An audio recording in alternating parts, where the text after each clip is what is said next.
Good morning, everyone. Welcome to this panel that we've decided that we're just going to make it more of a conversation. And after we kind of like pass the conch between the five of us, we're just going to open it up to the audience to also engage us and maybe even grill us on what we as media practitioners might be missing in terms of health. By the way, my name is Bonto Pilani. I'm a health reporter at Health E News Service. And as we go along, I'll introduce my panelists who are joining me for the session. And Beth gave us basically a very broad topic. She said discuss the biggest health stories from the past year, you know. And as we discussed what this looks like, we kind of thought, let's not just discuss the big topics, but let's talk about really important stuff and critically analyze and reflect and do a little bit of navel gazing in public to hold ourselves accountable and obviously to improve our craft. So, you know, this gradual and steady shrinkage of the newsroom, which was as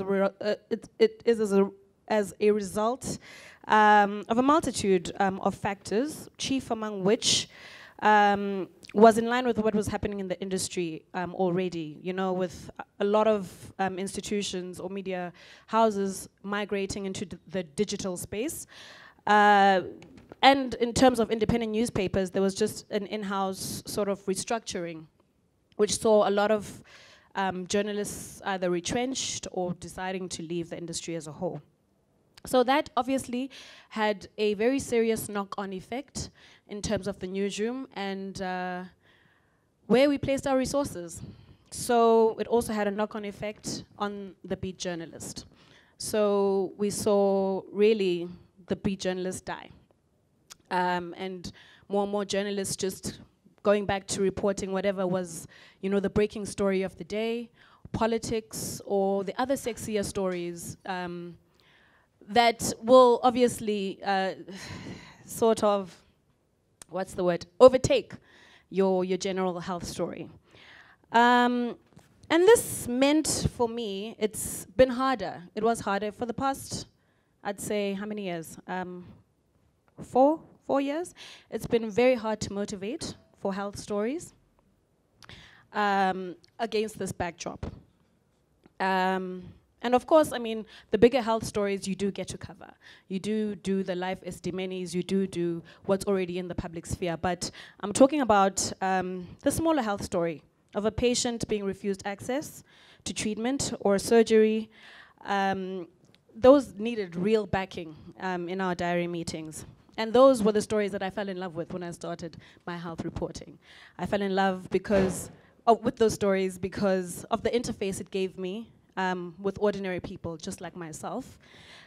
Ordinary people at their most vulnerable. So, yeah, it's been a very tough journey as a health journalist in this industry. And it's a fight that we keep fighting every day. I think we just mentioned such an important thing for us. I mean, Healthy has been around for about 20 years now.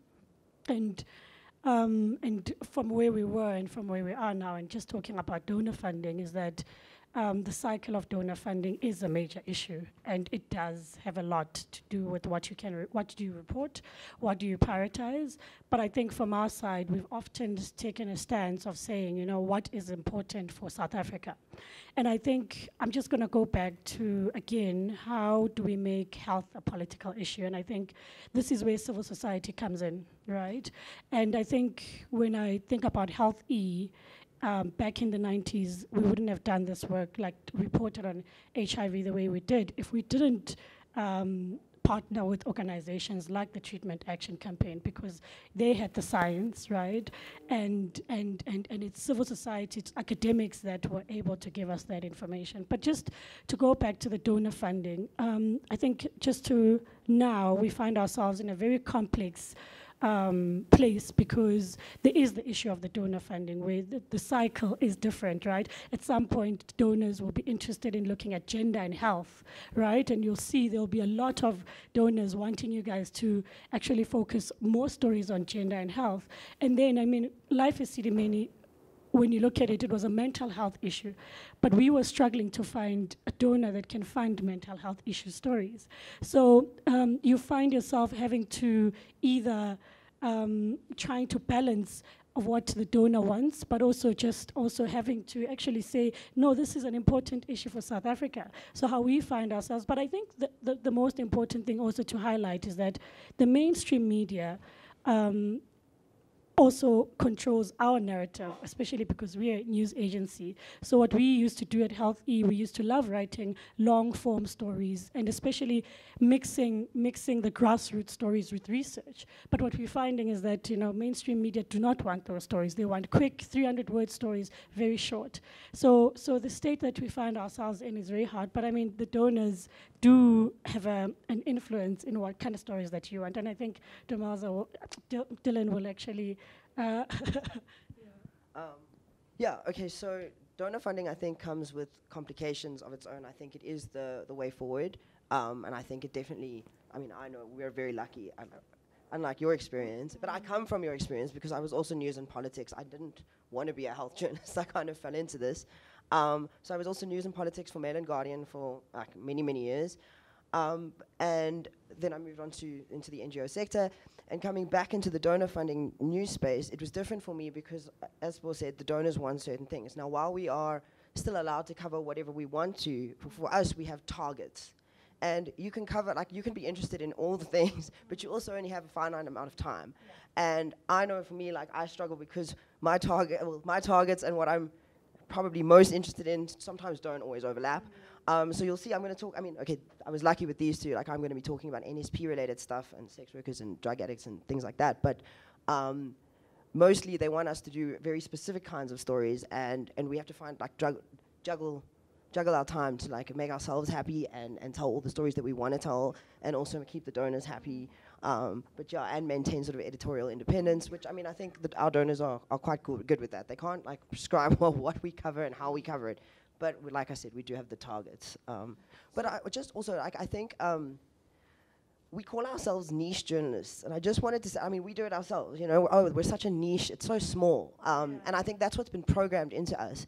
But I think where we're moving now, that's quite stupid because health is relevant to everyone. And almost every story that you read can be related back to health. So, and especially where we're going now with climate change and the imminent end of the world. Health is pretty important, and shouldn't be sort of filed at the back of the paper anymore because, it's not back page stuff. So, yeah, that's my thoughts. Thank you so much for that. You're right, it's not back page stuff, and just kind of linking everything, Mark, you have the institutional kind of knowledge in the room regarding the fight for HIV medication, and just also being involved with Michael Komabe, the water and sanitation case in Limpopo, and also Life is Dimini. From you as somebody who's an activist and also has been so prominent in the media, what has been your observation of how health journalism has shifted over the past 2 decades? Sure. Sorry.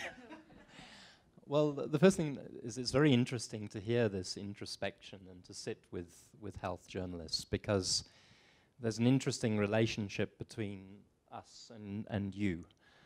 I fight for the right to health, the constitutional right to health. But my ability to advance the constitutional right to health depends upon often how well the media does its job.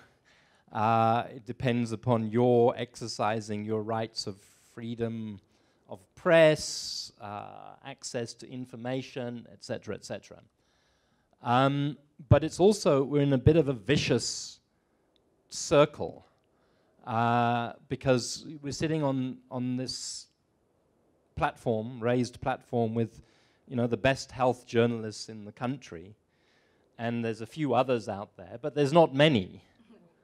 And as Dylan and various other people have said, health is treated as a niche issue. And what frustrates me as an activist and as a citizen in the broad term of the word, not South African citizen, is that health impacts on every aspect of life.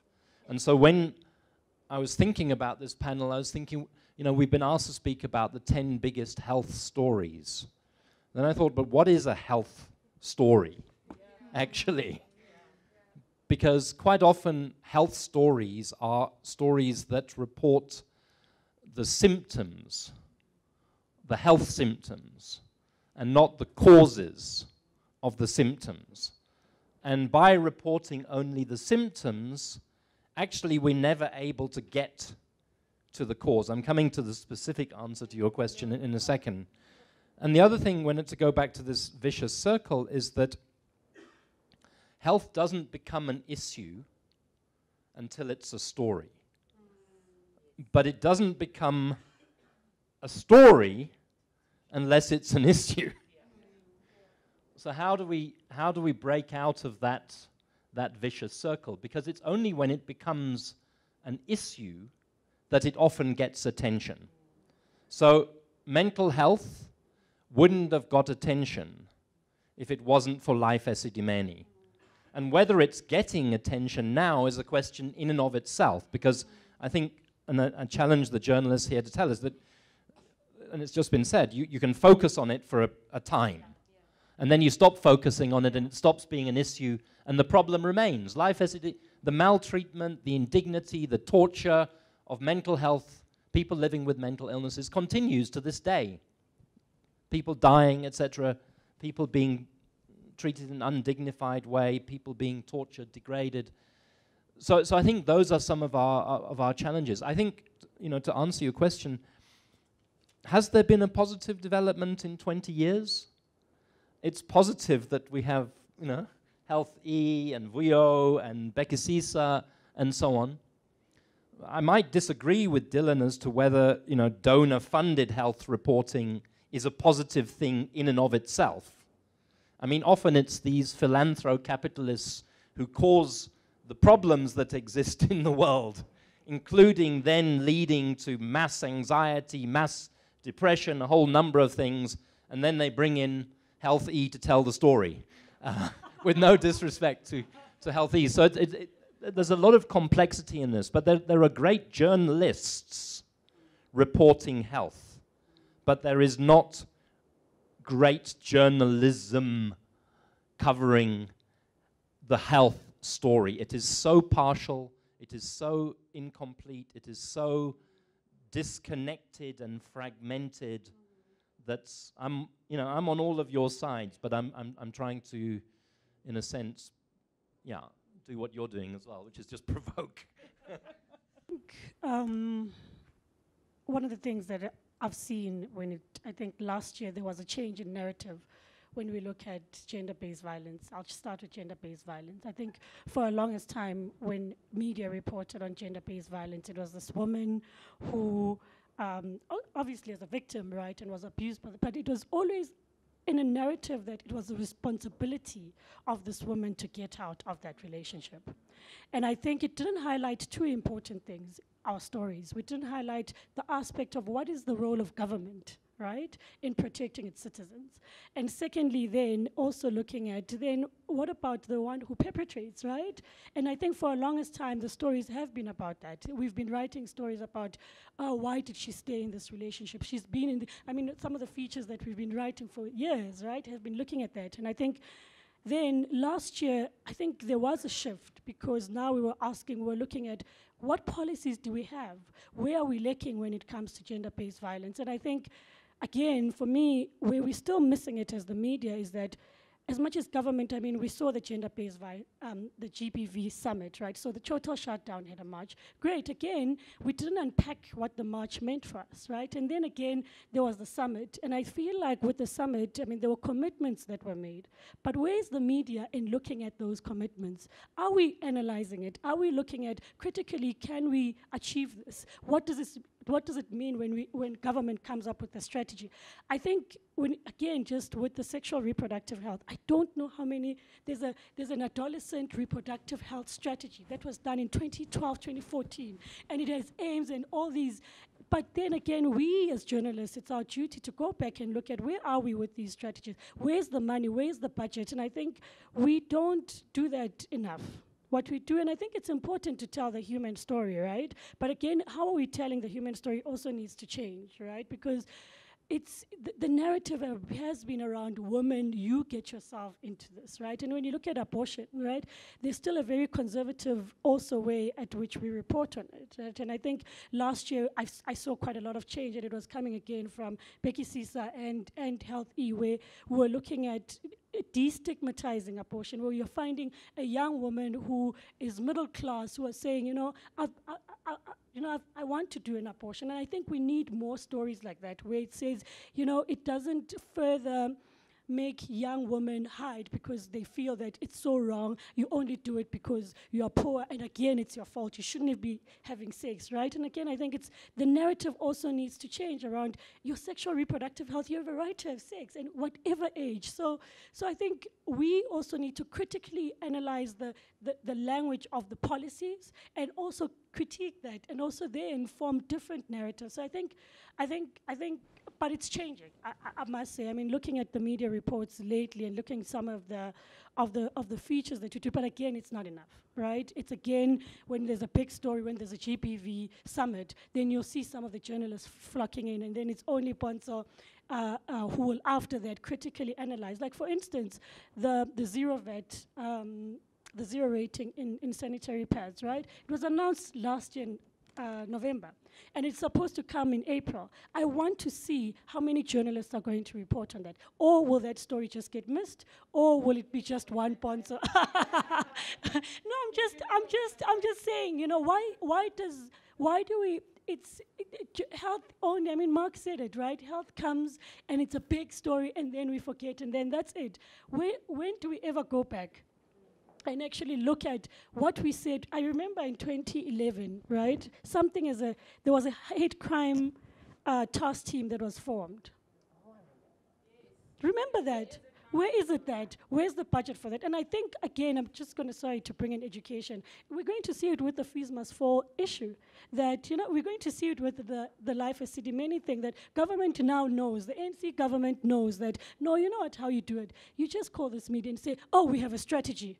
And then when you have a strategy, the media writes, we have this big strategy. Now things are great. Condom in schools, right? It was announced. The minister said we will have an implementation of condoms in schools. Where are the condoms in schools? We are missing those stories as health journalists. And with that, we could spend the whole day here, but we all need to eat.